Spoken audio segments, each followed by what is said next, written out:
Oliver Sloup joins us now. He's with Blue Line Futures in Chicago. Wow, everything really came off its earlier highs here in most contracts all of a sudden. What do you think is behind that, Oliver? Well, yeah, we started the overnight session with some strength, and that is slowly dwindling away here in the early morning trade.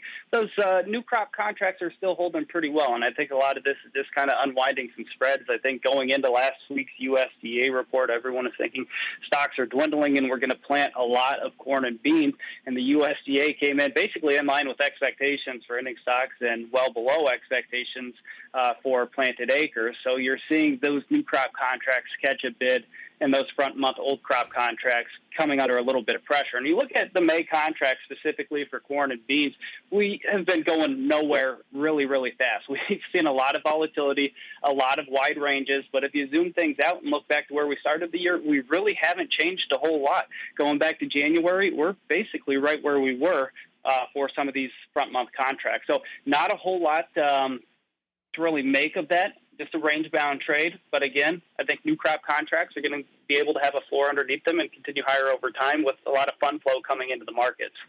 Oliver, do you think that they got all of the excitement and volatility out of their system after the quarterly stocks and planning intentions report came out last week? I just wondered how much powder remains in the cannon here when it comes to that WASDE report later this week.